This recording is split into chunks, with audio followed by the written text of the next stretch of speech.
என்ன பேசுறீங்க வசந்தி அக்கா? பெத்தவங்க விட்டுட்டு செத்து போன பிறகு வளர்த்து ஆளாக்கி கல்யாண மேடை வரைக்கும் கொண்டு போய் விட்டா அண்ணனை கூட மதிக்காம வேற ஒரு மாப்பிள்ளைய கல்யாணம் பண்ணிக்கிட்டு ஓடி போயிட்டா. அந்த ஓடுகளைய பத்தி நான் எதுக்கு நினைக்கணும்? அந்த சண்டாள நொண்டி மாப்பிள்ள மட்டும் ஆக்சிடென்ட்ல சாகாம இருந்திருந்தா அவ கழுத்துல தாலி கட்டி இருப்பான். அவங்க சொன்ன மாதிரி கமிஷன் பணம் உங்களுக்கு 2 லட்சம், எனக்கு 2 லட்சம் கிடைச்சிருக்கும். நாமளும் பொங்கல்னு பொங்கலை கொலவை போட்டு கொண்டாடி இருக்கலாம். எல்லாம் நம்ம கெட்ட நேரம். இப்படி எதிர உக்காந்துக்கிட்டு வயிற்றுச்சல பொங்கிட்டு இருக்கோம். எல்லாத்துக்கும் ஒரு குடுப்பனை வேணும்டி வடிவு. எல்லா குடுப்பனையும் என் நாத்தனார் லட்சுமிக்கு தான் இருக்கு, நமக்கு எங்க இருக்கு? வாஸ்தவம் தான்.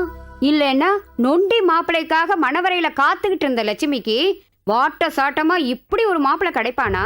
இதையே சொல்லி சொல்லி என் வயிற்றுச்சல கலப்பாதீங்க. எழுந்து போங்கக்கா.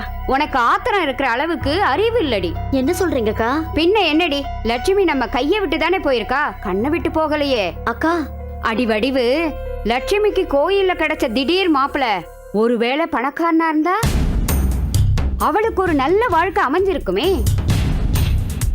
நம்மள இப்படி புலம்ப விட்ட உன் நாத்தனார் நல்லா வாழலாமா? கூடாது, அவளை வாழ விடக்கூடாது. அதனால தான் சொல்றேன், அவ புகுந்த வீட்ல நீயும் ஒரு தடவை புகுந்து அலசி ஆராய்ஞ்சிட்டு வா. அங்க அவ சீரழிஞ்சிட்டு இருந்தா சீ போன் விட்டுடலாம், இல்ல நம்ம ஆட்டத்தை ஆரம்பிச்சிடலாம். என்ன சொல்ற? இது எனக்கு தோணாம போச்சே. நாளைக்கே போய் அவளை என்ன ஏதுன்னு பாக்குறேன். ஐயோ, தன்னால தாங்க முடியலையே அம்மா.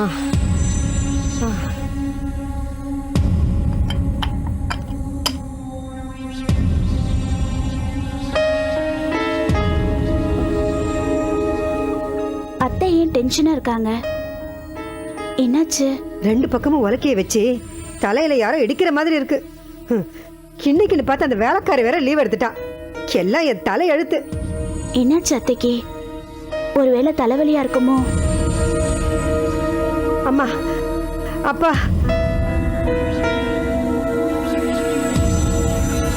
முதல்ல மெடிக்கல் ஷாப்புக்கு ஃபோன் பண்ணணும்.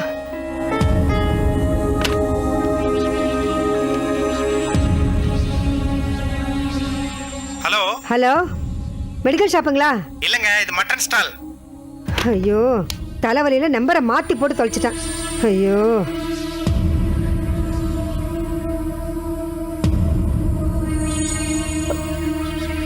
அத்தை இந்தாங்க காஃபி குடிங்க. சூடா குடிச்சா தலைவலி எல்லாம் போயிடும். அடச்சி, உன் கையால நான் காப்பி வாங்கி குடிப்பேன் நினைச்சுக்கிட்டு இருக்கியா? 4 நாளா உம்முன்னு கிடந்த ஊமச்சி நீ இப்ப உறவு சொல்லி கூப்பிட்டு உபசரிக்க ஆரம்பிச்சிட்டியா? என்ன அத்தைன்னு கூப்பிட்டு ஆழம் பாக்குறியா நீ? எனக்கு தலைவலியே நீதாண்டி. உன் கையால காப்பி வாங்கி குடிச்சா எனக்கு தலைவலி எப்படி போகும்? உங்க கோபம் நியாயமானதுதான், நான் இல்லைன்னு சொல்லல. ஆனா நான் எந்த சூழ்நிலையில உங்க மகனுக்கு கழுத்தை நீட்டினேன்? சூழ்நிலையா சூழ்நிலை? என்னடி பெரிய சூழ்நிலை? உங்க அப்பா என்னடி உன்னை சூதாட்டத்துல வச்சு என் மகன் கிட்ட தோத்துட்டானா? இல்ல வாங்கின பணத்துக்கு வட்டி கட்ட முடியாம என் மகத்தல்ல கட்டானா? இத பாருடி, வாட்ட சாட்டமா ஒருத்தன் கிடைச்ச உடனே அவனை வளைச்சு போட்டதும் இல்லாம நீ செஞ்ச காரியத்துக்கு விளக்க வேற சொல்றியா? விளக்கம். இத பாருடி, காலம் மன்னிச்சாலும் கடவுளே மன்னிச்சாலும் என் கனவுகளை சிதறடிச்ச உன்னை நான் என்னைக்குமே மன்னிக்க மாட்டேன்டி.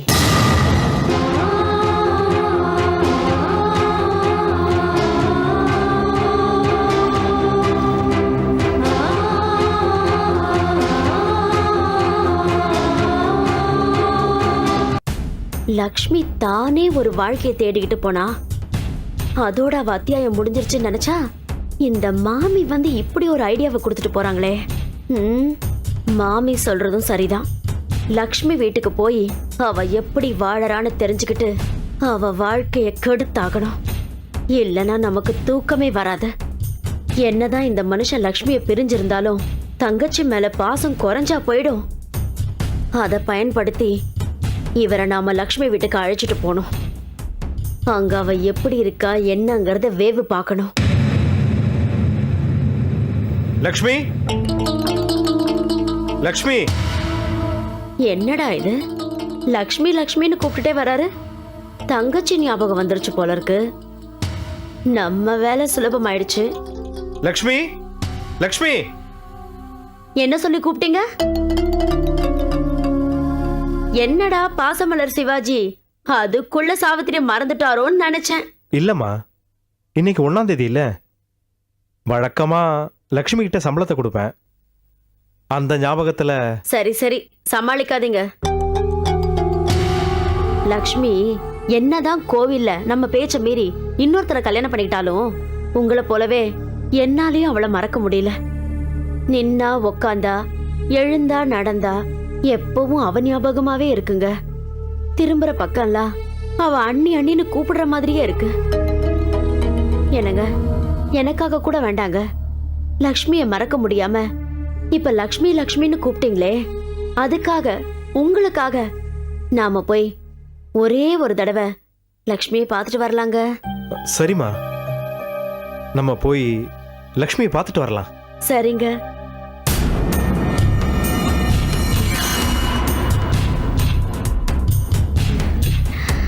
லக்ஷ்மி, நீ எங்க இருந்தாலும் தேடி கண்டுபிடிச்சு வருவண்டி.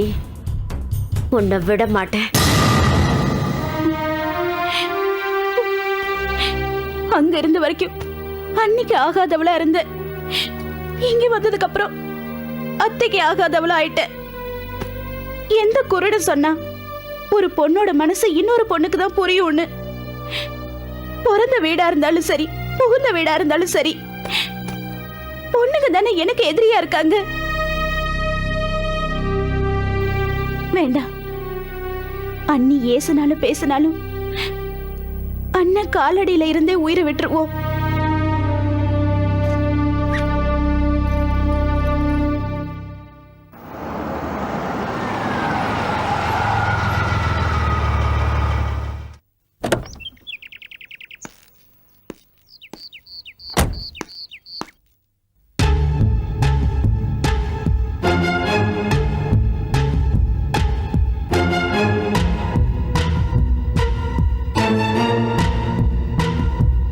என்ன லக்ஷ்மி, கையில் பேக்கோட எங்கே கிளம்பிட்ட? லக்ஷ்மி, நான் உங்ககிட்ட தான் பேசிட்டு இருக்கேன். பதில் பேசாம இருந்தா என்னமா அர்த்தம்? பதில் பேசு. என்ன பேச சொல்றீங்க? இனிமே ஒண்ணும் இல்ல பேசுறதுக்கு. என்ன விட்டுருங்க, நான் எங்க அண்ணன் வீட்டுக்கே போயிடுறேன். அண்ணன்? உனக்கு என்ன பைத்தியமா பிடிச்சிருக்கீங்க? வா, நீ வா.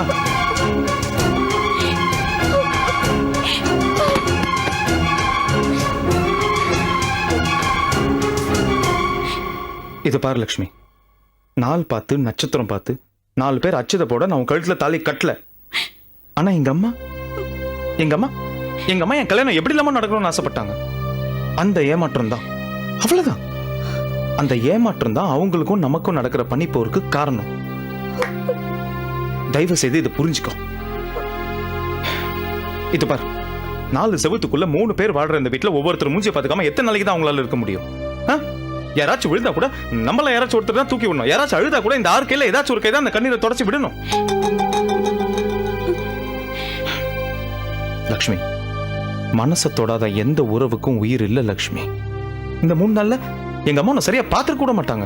அப்படி இருக்கும்போது அவங்க உன்னை ஏத்துக்கல, புரிஞ்சுக்கலன்னு கோவப்பட்டு நீ பாட்டு பொட்டியை தூக்கிட்டு வெளில போறதுல என்ன நியாயம் இருக்கு? சரி லக்ஷ்மி, ஒன்னும் உன் வீட்டுக்கு காமிச்சிட்டு உன்னோட அருமை பெருமெல்லாம் எங்க அம்மா கிட்ட நானே எடுத்து சொல்லலான்னா எப்படிமா? உன்னை பார்த்து அடுத்த நிமிஷம் உன் கழுத்துல தாலி கட்டி உன்னோட 3 நாள் தான் நான் வாழ்ந்திருக்கேன். நானே உன்னை இன்னும் முழுசா புரிஞ்சுக்கலையே லக்ஷ்மி. லக்ஷ்மி, பொறுமையும் நிதானமும் அனுபவமும் தான் ஒரு நல்ல வாழ்க்கைக்கு அஸ்தி வரும்னு பெரியவங்க சொல்லுவாங்க. பொறுமையும் நிதானமும் உனக்கு நிறைய இருக்குன்னு எனக்கு தெரியும். இதுக்கு மேல கிடைக்க போற அனுபவம் தான் நமக்கு ஒரு நல்ல வாழ்க்கையை அமைச்சு கொடுக்கும்னு நான் நம்புறேன். தயவு செய்து நீயும் நம்பு லக்ஷ்மி. உனக்காக நான் இருக்கேன். நம்ம வாழ்ந்து காட்டணும்.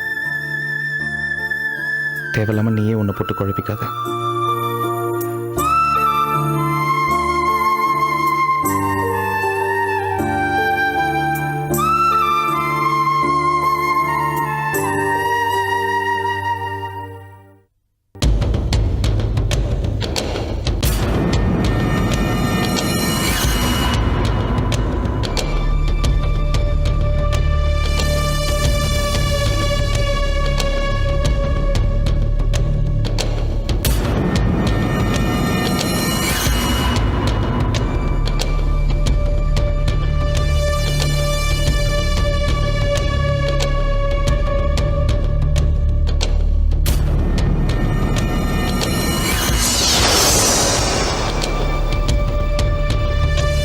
கருங்காலி சொன்ன மந்திரவாதியோட சமாதிக்கு வந்துட்டோம்.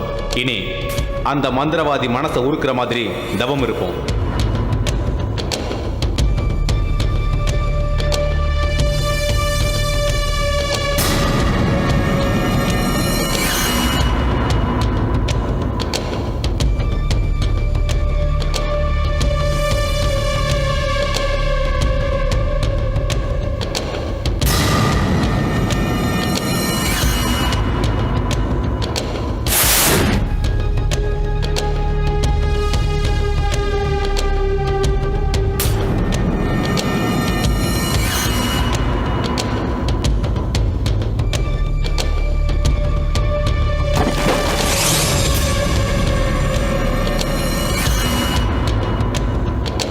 யார் நீ? உனக்கு என்ன வேண்டும்? எதற்காக என் கல்லறைக்கு வந்து என்னை வருந்தி அழைத்தாய்? மகா மந்திரவாதி, நான் கௌரி கிட்ட இருந்து உயிர் தப்பிக்க கருங்காலியை வேண்டி நின்னப்ப கருங்காலி தான் உன் சமாதி முன்னாடி வந்து நின்று உன் மனசை கரைக்கிற மாதிரி தவம் இருக்க சொல்லிச்சு. ஓ, கருங்காலியின் பக்தனா நீ? ஆமா, உன்னை விட்டா எனக்கு வேற வழியே இல்லை. கௌரி கிட்ட இருந்து நீ தான் என்னை பாதுகாக்கணும். நீ கருங்காலி அனுப்பியதாக சொல்வதால் உன்னை காப்பாற்ற கடமைப்பட்டிருக்கிறேன்.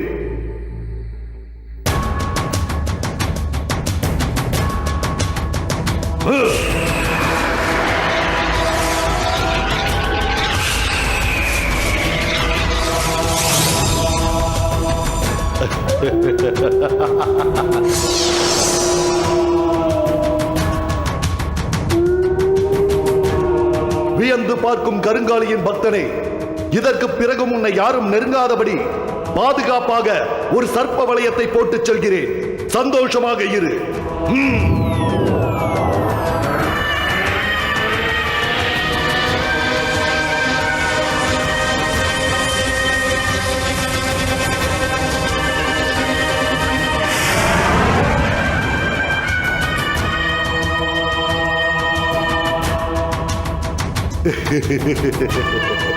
மிக்க நன்றி மந்திரவாதி. மகிழ்ச்சி. இந்நிலையிலேயே உன் ஆபத்து நீங்கும் காலம் வரை நீ இங்கு இருக்கலாம். நான் வருகிறேன்.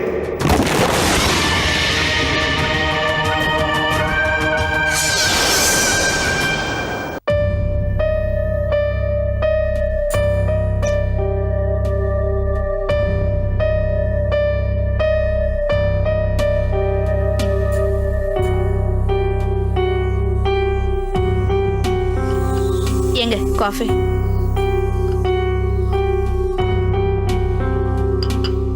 ஏனானே, நம்ம மாப்பிள்ளையோட போய் கணபதி தங்கச்சி மீனாவை பொண்ணு கேட்டு ஓகே சொல்லிட்டு வந்துட்டோம். இதுக்கு மேல என்ன நடக்கும்? என்ன நடக்கும்? பத்திரிக்கை அடிச்சு ஊரை கூட்டி கல்யாணம் நடத்த வேண்டியதா? அது சரி. ஆமா, அப்படியே பாத்திர பண்டமெல்லாம் வாங்கி சீதனமா கொடுத்து தனியா வீடு ஒண்ணு பார்த்து வச்சிருங்க. என்ன என்ன என்ன என்ன பாக்குறீங்க? நான் சொன்னது சரிதானே? இல்லம்மா, அது வந்து இல்லப்பா, இந்த இடத்துல தான் நாம நம்மோட நாடகத்தை ஆரம்பிக்கணும். நாடகமா? என்னது? ராமதுரை அபிராமியா அவரோட மருமகளா ஏத்துக்க நாம அவருக்கு கொடுக்கிற நெருக்கடி நாடகம். சீன் பை சீனா சொல்லுப்பா, பின்னிடலாம். பொதுவா இந்த பூமியில மாப்பிள்ளை வீட்டுக்காரங்க என்ன கோரிக்கையை வச்சாலும் அத முடிஞ்ச அளவுக்கு பொண்ணு வீட்டுக்காரங்க நிறைவேற்ற பாப்பாங்க. நாம மாப்பிள்ளை வீட்டுக்காரங்க பொண்ணு வீட்டுக்கு போய் கோரிக்கை வைக்க போறோம். முதல்ல நாம கணபதிக்கும் அபிராமிக்கும் நடந்த கல்யாணத்தை கணபதியோட அப்பா ராமதுரைக்கு தெரியப்படுத்தணும். ஐயோ, அந்த ஆளு வானத்துக்கு பூமிக்கும் தாம் தூம்னு குதிப்பானே. குதிச்சாலும் ஒரு கட்டத்துல அடங்கிதானே பாட்டி ஆகணும். ஆமாமா, நீ சொல்றது சரிதான். அப்ப நாம உங்க பொண்ணுக்கும் எங்க பையனுக்கும் கல்யாணம் நடக்கணும்னா கணபதி கல்யாணம் பண்ணிக்கிட்ட அபிராமிய உங்க மருமகளா ஏத்துக்கணும்னு சொல்லுவோம்.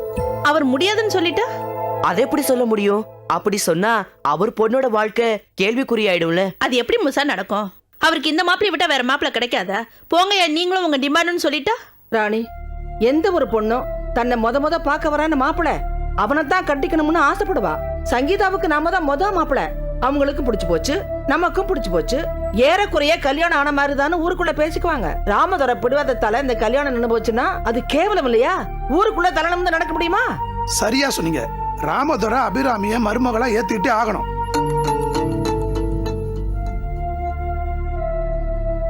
ஆனா கணபதிய திருமலை மருமகனா ஏத்துக்கணுமே. அவங்க வீட்டுல விஷயத்தை எப்படி ஓபன் பண்றது? அப்பா, ரெண்டு பக்கமும் வாசிக்க இது ஒண்ணு மத்தளம் இல்ல, நாகஸ்வரம். பொறுங்க, பொறுமையா ஒவ்வொன்னா முடிப்போம். விதி யார விட்டது? 2 நாள் முன்னாடி வரைக்கும் பூதலோகத்தையே ஆண்டு பூதலோகத்தையே ஆட்டி படைச்ச லீ இப்ப மூசா கிட்ட தோத்துட்டு பட்லி கிட்ட எல்லா சக்திகளையும் இழந்துட்டு இப்ப இந்த குளத்துல தண்ணிக்குள்ள தவளையா உட்கார்ந்து இருக்கிறாரு. அவர் மட்டுமா உட்கார்ந்து இருக்கிறாரு? நம்மளையும் இப்படி கரையில நிக்க வச்சு காவ காக்க வச்சுட்டாரு. நாம இங்க நின்னு காவ காக்கிறத யாராவது பாத்துட்டாங்கன்னா நம்ம பிரசித்தேஜி என்ன வருது? அந்த மூசா பாத்துட்டான்னா நம்மளையும் அழிச்சிட்டு குரு குளத்துக்குள்ள இருக்கிறத கண்டுபிடிச்சு அவரையும் அழிச்சிருவானே. இது தெரியாம இந்த லீ இப்படி குளத்துக்குள்ள உக்காந்துக்கிட்டு நம்மளையும் இங்க காவ காக்க வச்சுட்டாரு. இப்ப என்ன பண்றது? ஐயோ நான் என்ன பண்ணுவேன்?